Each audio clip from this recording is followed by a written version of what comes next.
حدود 20% مردم به صورت خیلی ضعیفی اجسام فلزی رو به سمت خودشون جذب می‌کردن. این شروع ماجرا بود. کم کم قدرت جذبشون بیشتر و بیشتر شد و بعد از مدتی مقدار زیادشون میتونستن این قدرت رو کنترل کنن. دقیقاً وقتی که مردم مغناطیسی میتونستن قدرتشون رو خاموش و روشن کنن، فضای مجازی پر شد از ویدیوهایی که یه عده انگشتشون رو میکردن توی لیوان آب و داخل لیوان آب یه گرداب کوچیک به وجود میومد.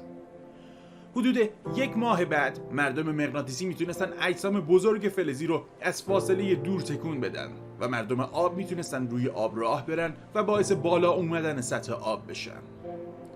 و بعد عده‌ای میتونستن با دستشون آتیش روشن کنن، یه عده باد رو کنترل میکردن و عده‌ای خاک رو.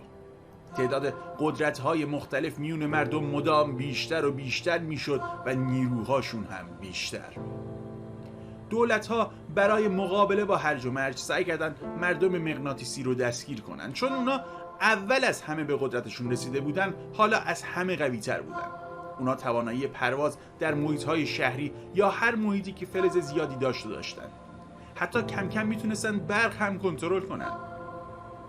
مردم مغناطیسی دست به راهپیمایی زدن برای توقف زندانی کردن مردم مغناطیسی، ولی وقتی دیدن دولت‌ها به حرفشون توجهی نمی‌کنن، مردم مغناطیسی سراسر دنیا با هم متحد شدن و سعی کردن دولت‌ها رو از بین ببرن.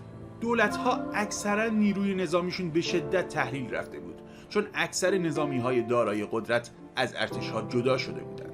از طرفی به خاطر نوع نیروی مردم مغناطیسی، جت‌ها، تانک‌ها، موشک‌ها دیگه کاربردی نداشتن.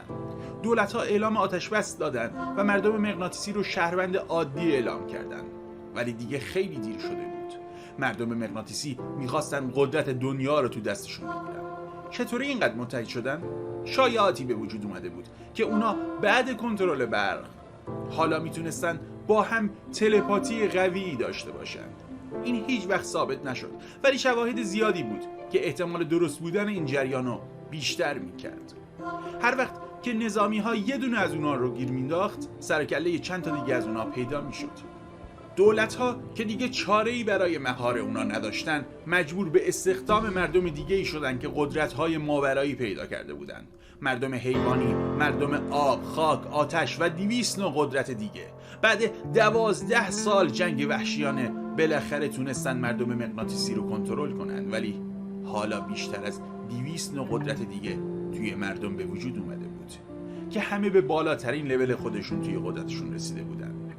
شروع نابودی دنیا از جایی شروع شد که هر کدوم از قدرت‌ها خودشون رو برتر و لایق‌تر حکومت به دنیا می‌دونستن. وقتی جنگ بینشون شروع شد، به دلیل نامعلومی نیروگاه‌های هسته‌ای یکی یکی شروع به انفجار کردن. نسل بشر تا 8 ساعت دیگه نابود میشه.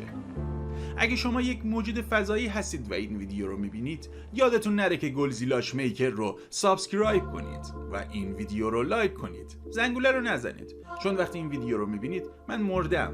و اگه انسان هستید و این ویدیو رو میبینید، منو ساب نکنید، چون من نهایتاً 7 ساعت دیگه منقرض میشید. ساب شما چه به درد من میخوره آخه؟ این هم مدت ساب نکردید، الان که دیگه منقرض میشید میخواید منو ساب کنید. خداحافظ، گلزیلاش میکر.